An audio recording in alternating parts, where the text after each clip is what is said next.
We unpack. We unpack. We unpack. Coming to you live. Boxing Ego unpack. Yeah. We unpack. We unpack. We unpack. Coming to you live. Nobody else wants to say it. Well, I guess Boxing Ego gotta say it. In the case of Shakur Stevenson wanting to fight the very best in the lightweight division, I gotta call cap. Shakur Stevenson, he said he wanted to fight Gervonta Tank Davis. I gotta call cap. And I'm gonna explain why in this video, why I believe it to be cap. So buckle up, hit the like button, and gather round. Let's get into it. Now, I really feel played from Shakur Stevenson. He's a good little fighter, but Shakur announced that he is working with Eddie Hearn now. You guys see it. Shakur signs with Matchroom. This left a lot of people with some concerns, if I'm being honest, because outside of Andy Cruz, who only has, a handful of fights, who does Eddie Hearn have at the lightweight division for Shakur Stevenson? So I don't know exactly what their deal entails, and I'm sure we'll find out in due course. But a lot of people are like left scratching their head and wondering, does Shakur really want what he says he wants? Because this seems like almost an odd pairing. Now, Eddie Hearn, he made it official. You see this picture. He also said, welcome to the team. Just so you guys know, in case you didn't catch my last video, but I definitely talked about this. Welcome to the team. Shakur Stevenson put up this little graphic. The rest is history. Now, in regards to Gervonta Davis, why am I saying what I'm saying? Well, for starters, Shakur tweeted money, money, money. The man has switched up. And I got a separate video about this, but he's totally switched up his whole approach. Out of nowhere, he's talking and screaming, chasing the bag. But before, he said he was chasing greatness, right? Never once did he start talking this money talk. And now he's playing this heel character, this villain, and some things aren't adding up. If you were Shakur Stevenson and you truly wanted to fight Gervonta Davis, look, just so you guys see, somebody says, think of your daughter and her financial future. I don't know what that is, but it says, see, that's what I need to hear. My body is so sore and tired from all this work. This is HE double hockey stick, but yeah, you're right. I got to keep pushing. Hashtag chasing the bag.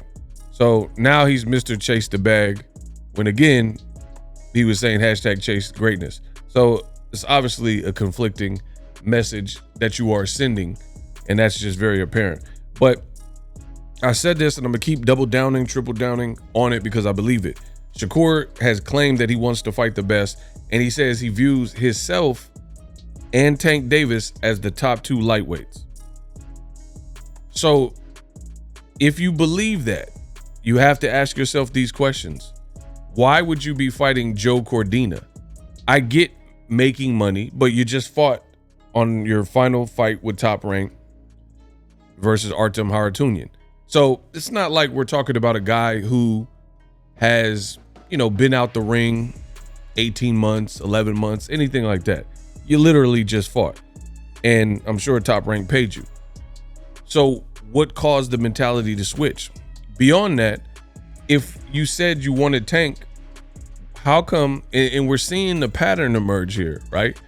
We're seeing a pattern emerge where you have a guy like Shakur who's saying he wants to fight Tank Davis, but his actions are showing something quite different.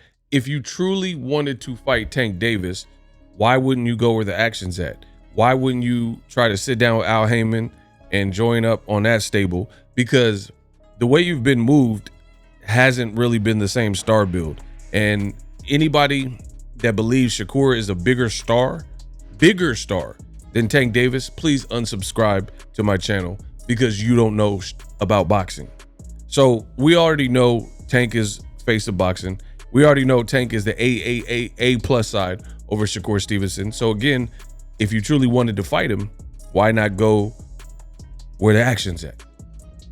Why would you be signing to Eddie Hearn, who again, the best name that I can think of that he has, because no one wants to see Joe Cordina or, you know, William Defoe and all these other guys that he got going on, you know, Sam Eggington. Nobody wants to see those. And here's the thing. None of those type of fights actually brings you closer to bridging the gap from where you're at and where Tank is at, right? So I don't understand the play. Now, if the play is just money, oh, Turkey's cashing me out. Oh, Eddie Hearns, they're going to cash me out. Then say that. But that's not what Shakur has been proclaiming. Furthermore, in addition to Tank and Shakur, Shakur said they're the top two guys, but another guy he's rated very highly is Edwin De Los Santos, which a rematch, since Shakur said he was not healthy in the first fight, a rematch would be a lot better than fighting Joe Cordina, moving up in weight, coming off of a TKO loss. So Mr. Chase the Bag is looking bad because there's no justification for that particular fight. Many other people were ranked higher than Shakur Stevenson. Opponent, Joe Cordina, right? So even some people are like, oh, he wanted to fight William Zepeda, Ego. That's one person. William Zepeda, they said his wife is expecting, so he's unavailable. Cool. That's one guy. Out of the whole smorgasbord, that's one person. So he particularly has a situation where his wife is pregnant with his child. He's not available. Cool. That doesn't excuse Edwin De Los Santos, Gervonta Davis, Pitbull, you know, all these other names that would be bigger and better fights. And we know Shakur's good, but we don't know how good until he fights somebody that we think is very good, and then we see what that is looking like.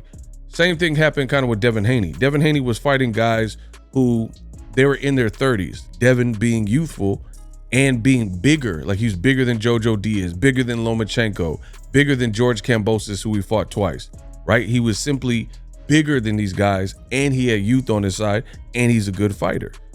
So having the youth, the reach, the size, rehydrating a lot as Devin Haney does, you've seen the performance you've seen. Kambosos, landslide. Kambosos, even worse in the rematch.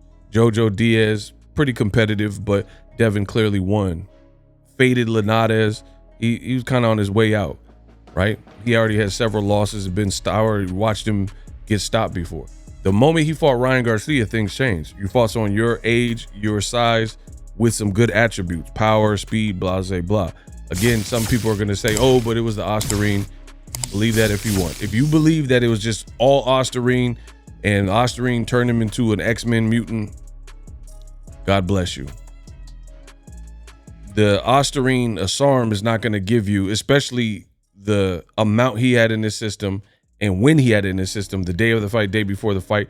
You have to build up like tolerance to get the effects of most PEDs. It's not like some Captain America where he goes into a chamber and gets some super soldier serum and he comes out and now he's brawling. You know, it's just, that's not how PEDs work, you know? But that's with Devin Haney. But the same can be said for Shakur Stevenson in regards to fight someone around your age, closer to your age, with some good attributes.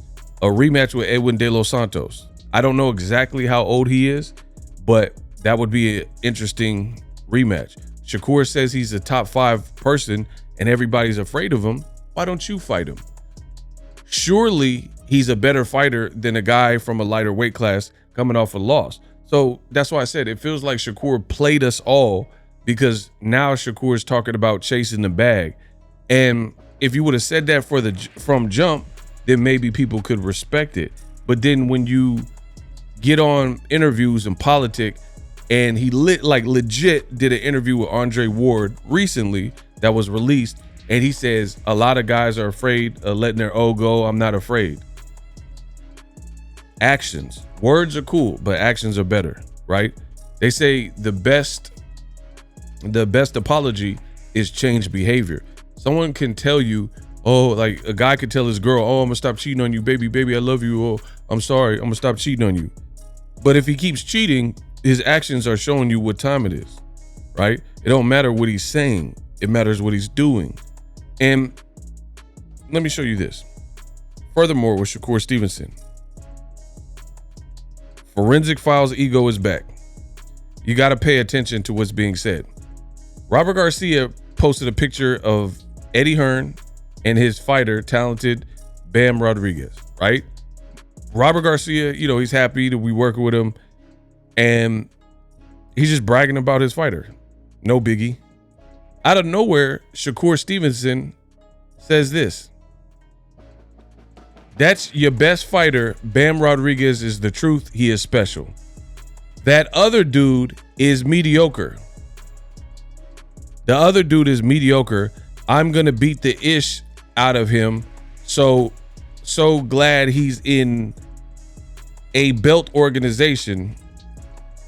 Just make sure you don't lose before getting to me, Robert. So Shakur just told on himself.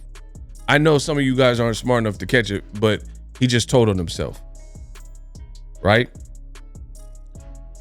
In a friendly picture with Robert Garcia promoting his own guy, Shakur jumped in the mix and says, Bam Rodriguez, he gave props. He said, Bam Rodriguez is the truth. I like him, yada, yada, yada. Out of nowhere, he says, but that other guy you have, that other guy is mediocre, and I'm going to beat him down. So who is Robert Garcia's other guy that Shakur would be talking about? Maybe Murataya, right? Robert Garcia fighter. So back to Shakur wanting Tank. He's bringing up, well, for starters, he's fighting Cordina. That's already been announced. Then he's talking about Robert Garcia's guy in his division, Murataya. Because Robert Garcia has publicly said, why didn't he fight Murataya? We're ready. So now you can see it's starting to fall apart. Because let's say Shakur, his pecking order was William Zepeda, but he has the pregnant wifey, so he's not available. Why didn't you go to Murataya? That's clearly a better fight than Joe Cordina, who's done nothing at lightweight of note, and he's coming off a knockout loss. Why not fight Murataya? But now, after you have a signed fight with Joe Cordina in a fight that nobody wants, and again, doesn't get you closer to being a household name or bridging the gap and impressing the fans and impressing people to get you closer to Tank, now you're talking about Murataya. And then the DAZN guy with Matchroom, he just did an interview and he said that he has a signed contract for Shakur versus William Zepeda, and Zepeda stepped aside to allow the Cordina fight. So let's take a listen, shall we? Now, this is Frank Smith that works with Eddie Hearn, his childhood friend that works with Rematch Room. And listen, roll the clip. No, you're fine. Before we sort of talk about the rest of the card just there, I wanted to touch on Shakur and Cordina. What's happened with William Zepeda and that fight? Because there was talks about that fight needing to happen next. What was the state of play and how's the Cordina fight come about? I think there was a plan to make it, but I believe Williams, that the plan for that is for it to happen after this. and everyone's aligned on that. All parties are aligned on that. So I think we'll see that fight after this one. I'm going to say, was that a sort of a negotiation with Oscar? He just said everybody's aligned, and after the Cordina fight, I believe we'll see Shakur versus Zepeda. I think there was a plan to make it, but I believe Williams, that the plan for that is for it to happen after this, and everyone's aligned on that. All parties are aligned on that. So I think we'll see that fight after this one. I'm going to say, was that a sort of a negotiation with Oscar and everybody where they had to be comfortable with that? And is that in writing kind of thing that whatever happens, winner has to fight Zepeda next? There can't be no in writing sort of side moves. Yeah, it was. I think everyone was aligned. Like I say, everyone was aligned. The details there, and because otherwise the belt wouldn't be on the line if that wasn't the case. Obviously it was a mandatory fight that was ordered by the WBC. So yeah, everyone's aligned with that. All parties on side, and you'll see that next. The card itself, obviously, Sky. Boom. He said the WBC. Oh, I told you. Listen, I'm the best in the business, and it's not even close. Y'all clowns. I'm the best in the business. So let the boy cook. So Matchroom is saying we wouldn't be able to make Shakur and have him have a title defense because the WBC ordered Zepeda versus Shakur. So everybody is in cahoots to have the fight next and basically step aside. So that it has to include Shakur Stevenson, right? So hold that thought. That has to include Shakur Stevenson.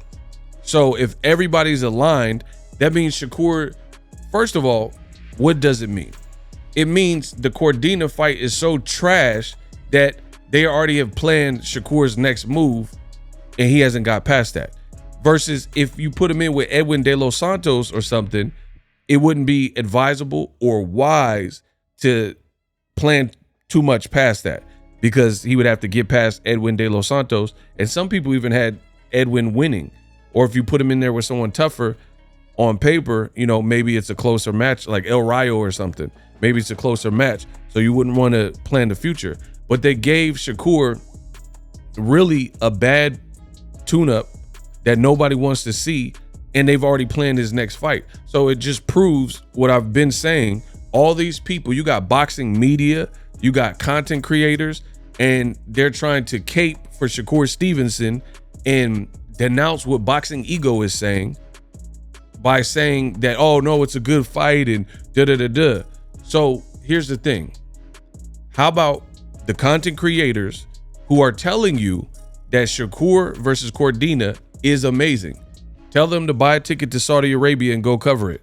If they cover boxing and they love the fight so much, tell them to fly over there to the kingdom and go watch the fight. But instead, what happens is you have people who push these agendas and narratives.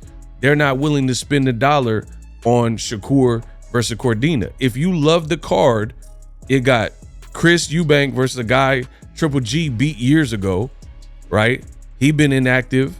It got Shakur versus a guy nobody wants to see him fight off of a knockout loss. Sky Nicholson didn't go fly out to, it's such a big card, go fly out to Saudi Arabia and cover it.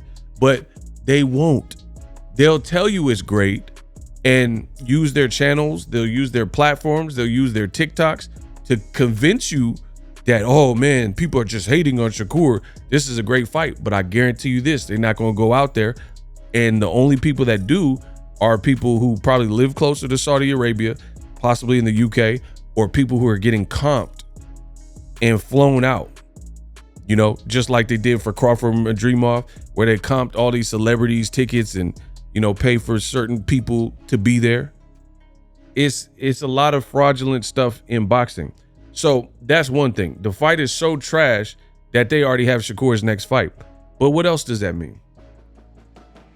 I know I'm the best in the business, but y'all tell me, how does this man Shakur Stevenson want to fight Tank and his next two fights are booked and it's nothing to do with anybody involved in Tank's career? If you really wanted to fight Tank and you just became a free agent, cut ties with Top Rank, just to sign to Eddie Hearn in Rematch Room, and work with Turkey and fight a Cordina instead of 1,000 other guys who were more desirable fights for Shakur, coming off the last 2 fights that Shakur received a lot of criticism, and now he just spilled the beans. Frank Smith of Rematch Room says the only reason that this belt is on the line is because all parties agreed. Zepeda agreed to allow the Cordina, probably because his wife is pregnant right now. Shakur agreed that he'll fight his mandatory after. So let's put this into perspective. We unpacked. Shakur Stevenson is fighting Cordina. That is a fact. Now we have confirmation that some kind of arrangement or all parties have been aligned and there's a step aside deal. But since the WBC ordered the Williams Zepeda fight and he's doing this cupcake fight that nobody asked for, he has to fight Zepeda next should he win, or the WBC champion, whoever wins the Cordina fight, needs to fight Zepeda. And then on top of that, as I showed you earlier in this video, Shakur is talking trash to Robert Garcia's dude, Murataya. So please tell me how you believe Shakur truly wants to fight Tank Davis with these moves. You're talking about 3 other people that aren't aligned with Tank. You know you would have to bow down to Tank. You know Tank is the A side. At this point, I think my point has been proven. Don't talk to me about Shakur and Tank. I could literally care less. The actions are not matching the speech. The actions are not going with the words. First it's chasing greatness. Now Shakur says he's chasing the bag. It's me and Tank are the best, but then your next 2 fights are going to be with Eddie Hearn. 1, we definitely don't want to see you fight against Cordina. And then 2 is Williams Zepeda, who's the mandatory. So again, if you really wanted to fight Tank, the WBC ordered you to fight Williams Zepeda. So why not knock that out first? You just fought. Just say, hey, if your wife is pregnant, when can you fight? When can you fight? Schedule the fight for then. And then now you've knocked out your mandatory. And then you could try to get in cahoots with Tank and try to make that fight. Shakur and everybody involved, they've told on themselves. Behind closed doors, the moves have already been made. It is what it is. But I no longer want to hear about all you guys in the comment section saying you want to hear the fight and you want to see the fight between Shakur and Tank. If you really wanted to see that, then you need to be on Shakur's line about his moves, because this is just like Bud. Remember when I was saying bad business, Bud? These aren't the moves that are in line with somebody who really wants to fight Tank. We know to fight Tank, you would have to be at his mercy because he's the A side. He's earned that. You are like, man, I'm gonna get my own bag. This is the same thing Terrence Crawford did. Pretty much the same thing. I'm gonna do things my way. So enjoy fighting in Saudi Arabia. All the content creators who are trying to justify the Cordina fight and they say they love it, let's see if they provide coverage in Saudi Arabia and buy a ticket themselves to fly out there for the card that they say is so great. See, and it's not just boxing media, it's the fans too. The fans keep saying, oh, Turkey, he saved boxing ego. Turkey's the savior. They say, oh, ego, he's making the great fights. Let's see how many Americans pay for their own ticket and go to Saudi Arabia since you love the card so much. Because here's the skinny of it. I've been in boxing. A lot of the people that are hyping it and saying this is an amazing card and stuff, not only are they not going to Saudi Arabia to watch it live, a lot of these dudes, they're not even paying for the pay-per-view. They're going to try to illegally stream it or not watch it. And then these dudes have the nerve to talk about Errol Spence and PBC and guys like Tank. I know people that travel to see an Errol Spence fight. They flew into Texas. They flew to LA for the Sean Porter. They flew to Atlanta to go watch Tank. They went to New York when they don't live in New York to watch Tank versus Rolly. Let's see how many people do that for Shakur Stevenson and Cordina, since you guys like the card so much. we unpacked. But don't tell me about no other Shakur Stevenson versus Tank. I don't want to hear it, because again, you said Tank is the best in the division alongside yourself, but all your moves put you farther from a fight with Tank than anything else. So you don't really want to fight Tank to me.